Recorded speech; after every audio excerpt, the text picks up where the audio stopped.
acara kali ini kita masih di acara pagelaran Mahakarya Keris Kamarogan Nusantara yang diadakan di Dalem Punokawan, Yogyakarta. Tidak lupa acara ini diadakan oleh Sanggar Keris Mataram dan didukung oleh Pertamina Gas Negara. Dan kali ini kita juga kedatangan tamu spesial ini dari Kabupaten Kediri, yaitu beliau Gus Imam Mubarok, Sarjana Sosial Islam. Apa kabar Gus? Alhamdulillah baik. Ya. Nah, jadi langsung saja ya Gus ini. Ya. Bagaimana tanggapan jenengan Gus tentang digelarnya Mahakarya Keris Kamarogan Nusantara ini menurut jenengan? Terima kasih. Gelaran ini cukup menarik, artinya bahwa ini ada karya, mahakarya yang sangat luar biasa, yang kemudian ditampilkan kepada masyarakat. Kemudian masyarakat akan lebih tahu tentang pusaka-pusaka yang memiliki nilai lebih, terutama karya-karya pusaka yang ada nilai plusnya, yakni ada Kamarogan. Dan ini orang harus tahu dulu bahwa untuk nilai Kamarogan itu seperti apa, karena keris itu ada wedono telu, wedono limo, wedono pitu, baru Kamarogan. Ya betul. Jadi memang itu apa namanya, banyak orang tidak tahu apa sih Kamarogan itu kan begitu. Jadi kan harus memahami pada posisi keris itu kalau emasnya di bagian gonjo, kemudian digandek, kemudian sampai dibilah setengahnya dan sampai full emas, itu harus dipahami. Jadi tidak memahami harus pada posisi pada keris tersebut. Ya betul. Nah, untuk jenengan sendiri Gus, kan ada beberapa karya dari empu-empu di era kerajaan-kerajaan tertentu itu tadi. Menurut jenengan yang paling srek di jenengan itu yang mana ini? Karena kalau ngomong srek itu begini. Ya. Ngomong srek itu keris itu berawal dari falsafah, berakhir dengan kepasrahan. Betul sekali. Tidak ada yang menyebutkan keris itu emas, berawal dari emas, berakhir dengan emas. Tidak ada. Jadi yang paling utama sejatinya keris itu adalah memaknai keris sebagai makna filosofi. Betul sekali. Jadi bukan karena baik itu ada kinatahnya atau wedono telu, limo, pitu atau Kamarogan. No problem. Yang penting adalah posisi keris itu memiliki makna filosofi. Betul. Karena apa? Inilah yang ditinggalkan banyak orang bermegah-megahan tetapi tidak memahami. Betul sekali. Pada konteks yang sebenarnya keris itu memiliki tujuan, memiliki makna filosofi yang harus menjadi pegangan dasar kehidupan. Nah, makanya tapi ingat bahwa sesuatu Allah itu indah dan menyukai keindahan. Betul sekali. Kalau kita melihat bahwa besi itu adalah sebuah ciptaan Gusti Allah, di Al-Hadid ayat 25 itu dijelaskan tentang itu, maka ketika diberikan suatu keindahan berupa emas ya sah-sah saja. Tetapi ingat bahwa jangan sampai kemudian kita menghilangkan makna filosofi. Betul. Orang membuat mobil misalnya mobil ada Mercy misalnya.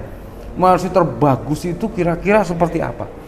Jangan hanya gagah-gagahan memiliki mobil Mercy atau mobil yang lainnya, tetapi tidak paham tentang mesin, kenapa diciptakan seperti ini dan sebagainya. Betul. Inilah sama halnya seperti itu.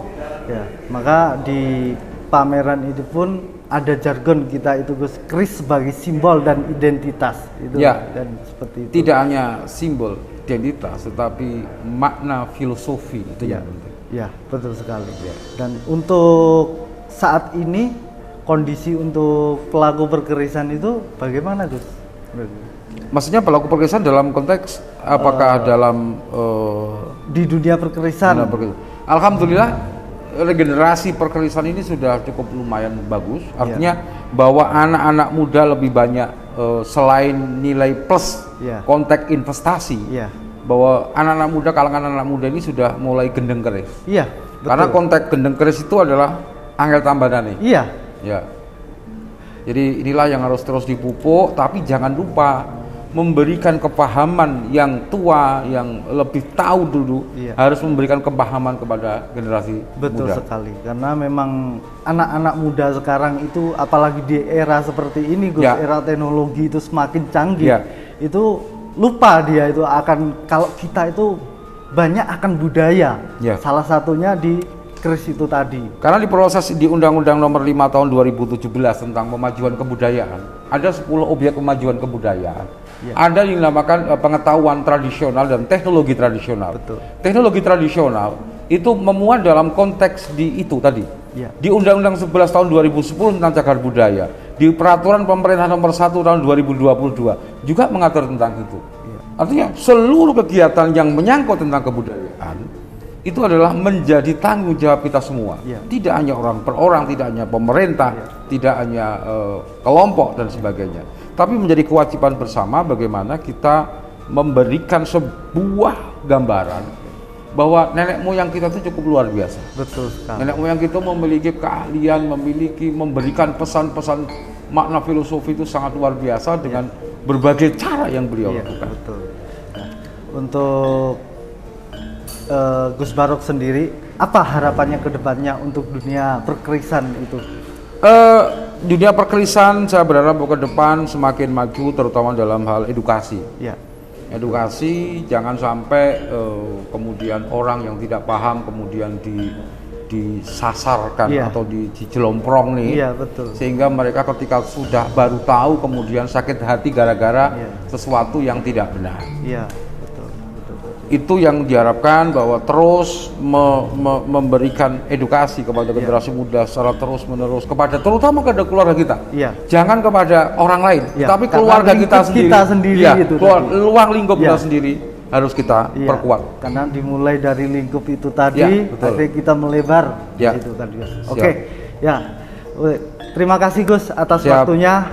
Nanti hati-hati di jalan kalau balik ke Kediri. Terima kasih. Ya. Oke, guys, ini bagus sekali apa namanya tanggapan tentang Gus Barok ini tadi.